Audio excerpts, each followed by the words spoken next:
বিশ্বকাপ শেষে বিভিন্ন দেশের দেখা যায় ইনিশিয়ালি তারা কোনো না কোনো স্টেপ নেয়, হয় কোচ বদল করে, নয়তো অধিনায়কত্ব বদল করে, কোনো না কোনোভাবে বিশ্বকাপের ব্যর্থতাকে কাটিয়ে নতুন করে আবার একটা যাত্রা শুরু করার চেষ্টা হয়।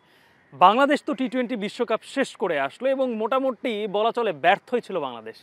কিন্তু এই মুহূর্তে বাংলাদেশের সর্বশেষ সেই কি স্টেপটা নিল যে পরবর্তী বিশ্বকাপের জন্য, সেই আলোচনা করব আজকে আবেগে যুক্তিতে। টি-20 বিশ্বকাপে সঙ্গে আছে আমি গালিব ইবনে রিয়াজ। টি-20 বিশ্বকাপে আমাদের ব্যর্থতার একটা মূল কারণ হচ্ছে ক্যাপ্টেন্সি।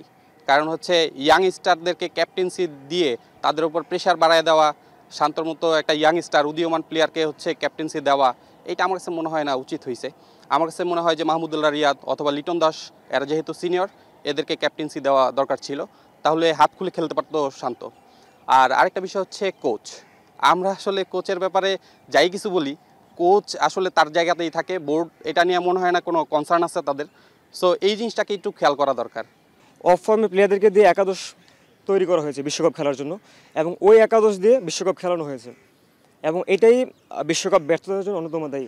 এবং এর পেছনে হচ্ছে দায়ী তারা যারা এই অফ ফর্মে প্লেয়ারদেরকে দিয়ে একাদশ তৈরি করেছে। এটার দায়টা সম্পূর্ণ আমি দিব বিসিবি। তারা তাদের পাইপলাইনে প্লেয়ার নাই, তারা প্লেয়ার বের করে আনতে পারে নাই, অফ ফর্মে থাকা প্লেয়ারদেরকে দিয়ে তারা খেলিয়েছে।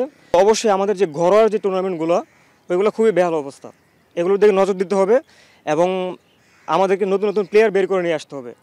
এবং আমরা যেহেতু বর্তমান যে কোচ, তার মাধ্যমে রেজাল্ট পাচ্ছি না, আমরা ব্যর্থ একের পর এক, তো আমরা প্লেয়ার চেঞ্জ করে দেখেছি, রেজাল্ট পাচ্ছি না, তো এখন কোচ চেঞ্জ করে আমরা দেখতে পারি কি হয়। না ঠিক আছে, কিন্তু একটা বিষয় আমরা দেখি যে যখন কোনো দল ব্যর্থ হয়, বিশেষ করে বড় দলগুলোর ক্ষেত্রে কিংবা ছোট দলের ক্ষেত্রে, আমরা দেখি যে পুরো টিমটাকে ঢেলে সাজানো হয়।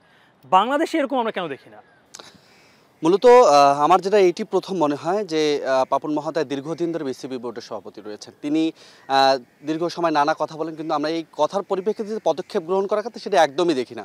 এবারও তিনি গতকালই তিনি সংবাদ সম্মেলন করছেন, তিনি এখানে বলেছেন যে তিনি সন্তুষ্ট নন, তাসকিনের বিষয় উঠে এসেছে, তিনি বাস ধরতে পারেনি, নানা বিষয় এসেছে, পরবর্তীতে তাকে জানানো হবে। তবে এই জানানোটা কত দূর যাবে, কি হবে, এ নিয়ে কিন্তু তিনি ক্লিয়ারলি কিছুই বলেন না। দলের পরবর্তী স্টেপ কি সেটা নিয়েও কিন্তু তিনি কিছুই বলেননি। এখন মূল সমস্যা হচ্ছে যে আমরা দীর্ঘদিন ধরে দেখছি যে টিম ঢেলে সাজানোর যে প্রক্রিয়া, একটা দুটো প্লেয়ারকে ঢেলে সাজাচ্ছে, কিন্তু ওই দেখা যায় যে বিষয়টা থাকে মানে ধারাপাতার মতো, যে মুখস্থর যে কাজগুলো, সেগুলো কিন্তু বিসিবি করে যায়, এবং কোচের বিষয়ে নানা সময় নানা অভিযোগ আছে, সেগুলো কিন্তু করে থাকে না। বিশ্বকাপের যে নির্ধারিত অ্যামাউন্ট, অর্থাৎ হারলেও যে অ্যামাউন্টটা পাবে, জিতলেও যে অ্যামাউন্টটা পাবে, সেটির দিকে আসলে মূলত হয়তো বা বিসিবি খুব নজর দেয়। কিন্তু বাংলাদেশের যে দর্শক, অর্থাৎ দর্শক যারা চায়, বাংলাদেশের মানুষ যেটি চায়, আবেগের যে জায়গা, বিশ্বকাপের যে শিরোপা, সেই দিকটা মনে হয় না যে বিসিবি নজর দেয়। আমার মনে হয় যে এই মুহূর্তে বিসিবির প্রধান যিনি আছে তাকে পরিবর্তন, সেই সাথে কোচের হাতুড়ি সিংয়ের যে অভিযোগ এবং নানাবিধ যে সমস্যা, এগুলো পরিবর্তন করলেই মনে হয় যে টিমকে ঢেলে আবারও বিশ্বকাপের যে স্বপ্ন বাংলাদেশ দেখছে, এটি পূরণ হওয়া সম্ভব। আপনার কাছে কি মনে হয় যে এই মুহূর্তে আসলে কি পদক্ষেপ নেওয়া উচিত? ধন্যবাদ। আমার কাছে মনে হয় যে আমাদের যে বিপিএল এগুলার দিকে আমাদের ফোকাস দেওয়া উচিত, যেখান থেকে আমাদের নেক্সট লেভেলের ইয়াংস্টার পাইপলাইনটা করতে পারে। আর ইতিমধ্যে আমাদের বিভিন্ন দেশে দেখেছি যে দেশীয় কোচ দিয়ে বিশ্বকাপ জয়লাভ করতে। এর প্রখ্যাত উদাহরণ হচ্ছে ইন্ডিয়া। তারা দেশি কোচের মাধ্যমেই বিশ্বকাপটা জয়লাভ করেছে, এবং আমাদের দেশেও দেশি কোচ ভালো আছে, যেমন সালাউদ্দিন স্যার, সেও অনেক ভালো করে, তার হাত দিয়ে সাকিব আল হাসান, তামিম ইকবাল তারা তৈরি হয়েছে।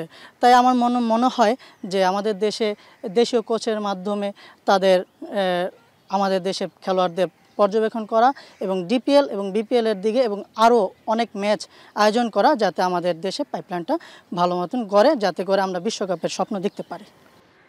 3 ম্যাচ জয় আসলে সন্তুষ্টির ঢেকুর তোলা যাবে না, কারণ সেটা যদি হয় তাহলে সব থেকে বড় বোকামি হবে। কারণ বিশ্ব ক্রিকেট যেখানে এগিয়ে গেছে, বাংলাদেশ এখনও তার থেকে ঢের পিছিয়ে। এই ছিল আজকের মতো আবেগে যুক্তিতে টি-20 ক্রিকেট বিশ্বকাপে। দেখা হবে অন্য কোনো পর্বে। সিলন ফ্যামিলি ব্লেন্ডের কড়া লিকার আর সতেজ স্বাদের পারফেক্ট ব্লেন্ডে স্বপ্নেরা মেলুক টানা।